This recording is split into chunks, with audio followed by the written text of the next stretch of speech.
সুপ্রিয় দর্শক মন্ডলী, বাংলাদেশে ভূমি অপরাধ প্রতিরোধ ও প্রতিকার আইন এবং ভূমি ব্যবহার সত্ত্ব আইন 2023 নামে যে দুটি আইন পরিণত হয়েছে, এই আইনের বিধিমালাও কিন্তু জারি হয়ে গেছে। নতুন এই আইনের আলোকে আরো যে 7 ধরনের দলিল বাতিল হয়ে যাচ্ছে, সেগুলোই আজকের ভিডিওটিতে আপনাদের সামনে কনসিস্টেন্টলি আলোচনা করব। 7 প্রকারের দলিল বাতিলের তথ্য উপাত্তর সাথে সাথে আরো কিছু এডিশনাল আলোচনা থাকবে দর্শকদের উদ্দেশ্যে। আলোচনা থেকে আপনারা অনেকটা উপকৃত হবেন এই আশাবাদ ব্যক্ত করছি। প্রিয় দর্শক মন্ডলী, সরকার বর্তমানে টার্গেট করেছে আগামী জুন মাসের ভিতরে যে অবৈধ দলিলগুলো রয়েছে এবং এই 7 ক্যাটাগরির যে দলিলগুলো রয়েছে, এই দলিলগুলো বাতিল করে দেওয়ার জন্য। এবং নাম্বার 1, রেজিস্ট্রিবিহীন দলিল বাতিল হয়ে যাবে। সুপ্রিয় দর্শক মন্ডলী, সাধারণত যে দলিল সাব রেজিস্ট্রার অফিসার কোনো বৈধ সিল ও স্বাক্ষর থাকে না, সরকার কোনো রেজিস্ট্রি ফি পায় না, এসব দলিল নতুন আইন অনুসারে বাতিল হয়ে যাচ্ছে।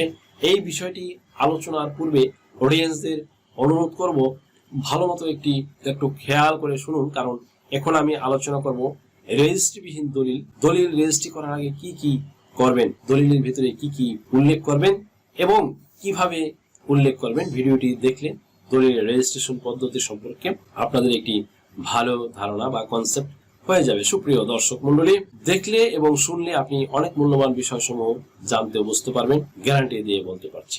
বিশেষ ক্ষেত্রে ঝামেলা এড়াতে দলিলের অবশ্যই রেজিস্ট্রেশন করতে হবে। যেমন সেফর বিক্রয় দলিল অবশ্যই রেজিস্ট্রি করতে হবে। খ নম্বরে, দলিল ক্রয় করার আগে বায়না দলিল করলে 30 দিনের মধ্যে রেজিস্ট্রেশনের জন্য জমা দিতে হবে। রেজিস্ট্রি ছাড়া বায়না দলিলের আইনগত কোনো ভিত্তি নেই। বায়না দলিল রেজিস্ট্রির তারিখ থেকে 1 বছরের মধ্যে বিক্রয় দলিল সাব রেজিস্ট্রি অফিসে দাখিল করতে হবে। গ নম্বরে, হেবা বা দানকৃত সম্পত্তির দলিলও রেজিস্ট্রি করতে হবে।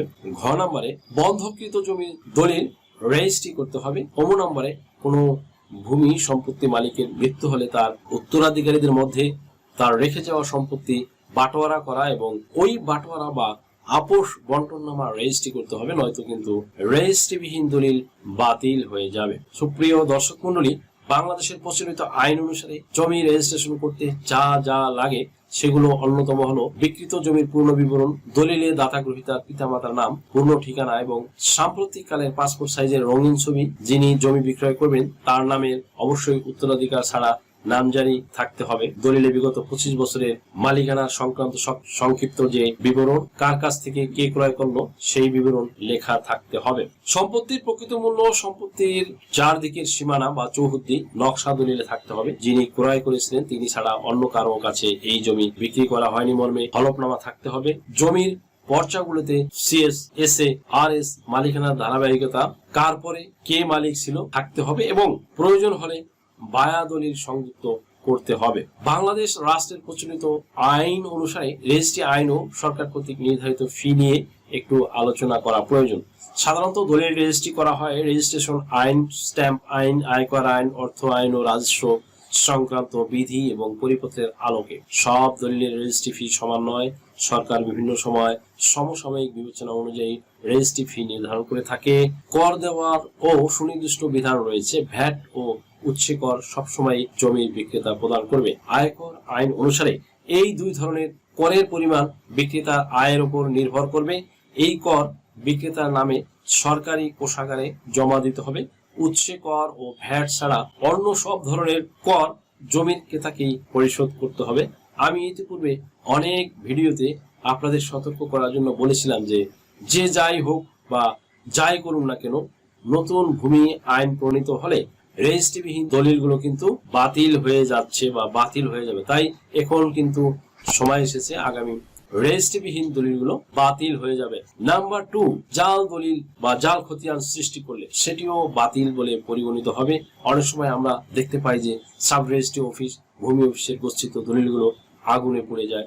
তখন কিছু সুযোগ সন্ধানী লোক ভূমি অফিসের অসাধু ব্যক্তিদের সঙ্গে মিলে জাল খতিয়ান ও দলিল সৃষ্টি করে অন্যের সম্পদ ও ভোগ করে। সেই সংক্রান্ত দলিল কার্যকর হবে না। কেউ যদি অন্যের জমির মালিক হওয়ার উদ্দেশ্যে জাল দলিল তৈরি করে, সেক্ষেত্রে সেই জাল দলিল কিন্তু নতুন ভূমি আইন অনুসারে অতি শীঘ্রই এই বছরের জুনে বাতিল হয়ে যাবে। সুপ্রিয় দর্শক মন্ডলী, এরপর রয়েছে 3 নম্বর, খাস জমি বেআইনি ভাবে অতিরিক্ত পরিমাণ দখল করে নিলে, যেমন ধরুন সেফার লাইক ধরুন চর নদীর উপকূলের জমির দলিল করে অনেকেই ভোগ করছেন।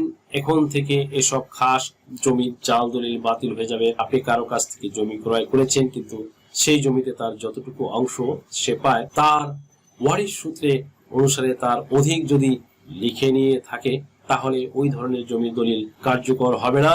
এই সব দলিল কিন্তু বাতিল হয়ে যাবে, অকার্যকর হয়ে যাবে। সুপ্রিয় দর্শক মন্ডলী, এরপরে রয়েছে 4 নাম্বার, মালিকানার বা প্রাপ্যের অতিরিক্ত জমি লিখে নিলে সেটা বাতিল হয়ে যাবে। দ্যাট মিনস সেটা কিরকম, আপনি একজনের কাছ থেকে জমি কিনলেন বা কিনবেন, ভালো কথা, বাট সে যতটুকু জমি ওয়ারিশ সূত্রে বা মালিকানা সূত্রে পাবে, উদাহরণস্বরূপ ধরুন সেফর রহিম সাহেব পৈতৃক ওয়ারিশ সূত্রে 10 বিঘা সম্পত্তির মালিক, বাট রহিম সাহেব করিম সাহেবের নিকট বিক্রয় করার সময় ওয়ারিশ সম্পত্তির সাথে যুক্ত করে বা মিলিয়ে তিনি আরো অতিরিক্ত 5 বিঘা জমি বিক্রয় করে ফেললেন। নতুন আইনে আপনার এই ধরনের জমি দলিল বাতিল হয়ে যাবে। এরপরে রয়েছে 5 নাম্বার, 5 নম্বরের জমির দলিল যদি জাল করেন, জাল করলে সেই দলিল বাতিল হয়ে যাবে। ভূমি আইনটি একটি অত্যন্ত গুরুত্বপূর্ণ একটি আইন, কারণ প্রায় প্রত্যেক মানুষই ভূমির সঙ্গে সম্পৃক্ত থাকে। জমির দলিল জাল করলে দণ্ডবিধি আইন 1860 এর শাস্তির বিধান রয়েছে।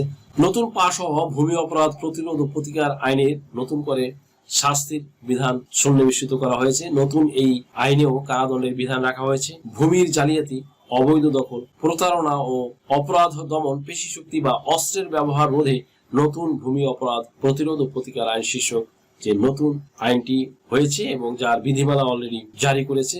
বিদ্যমান আইনে জমি সংক্রান্ত বিভিন্ন অপরাধের যে শাস্তির বিধান রাখা হয়েছে, তার পাশাপাশি নতুন ভূমি আইনেও শাস্তির বিধান সংযোজন করা হয়েছে।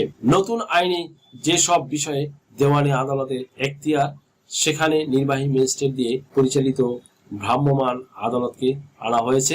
কাজেই খুব খেয়াল, এই ধরনের কোনো দলিল যদি থাকে তাহলে কিন্তু বাতিল হয়ে যাবে। আমাদের আরো কিছু দলিলের কথা মাথায় রাখতে হবে, যে কয়েক প্রকারের দলিল রয়েছে যেগুলো যেমন সম্পত্তি হস্তান্তরের দলিল নয়। উদাহরণ হিসেবে উল্লেখ করা যেতে পারে যে বায়নাপত্র দলিল, পাওয়ার অফ অ্যাটর্নি বা আমুক্তানামা দলিল, উইল দলিল, ওসিয়ত দলিল, চুক্তিপত্র দলিল, রেজিস্ট্রি অফিসে বাতিলকরণ দলিল, রেজিস্ট্রির মাধ্যমে সংশ্লিষ্ট দলিলের পক্ষগণ সকলের সম্মতিতে একত্রে দলিল সম্পাদনের মাধ্যমে বাতিল করতে পারে। আইনগত ও যৌক্তিক কারণে দলিল বাতিলের প্রয়োজন হলে আদালতে মামলা দায়ের করে দলিল বাতিলের উদ্যোগ গ্রহণ করতে হয়। 6 নম্বরে ওয়ারিশদের বঞ্চিত করা দলিল। আইনটি প্রণীত হওয়াতে নতুন আইন অনুসারে ওয়ারিশদের বঞ্চিত করা দলিলগুলো বাতিল বলে পরিগণিত হতে যাচ্ছে। ওয়ারিশদের বঞ্চিত করে সম্পত্তি বিক্রি করার পর সেই জমি কেউ ক্রয় করলে সেই ক্রয়কৃত জমির দলিল কার্যকর হবে না।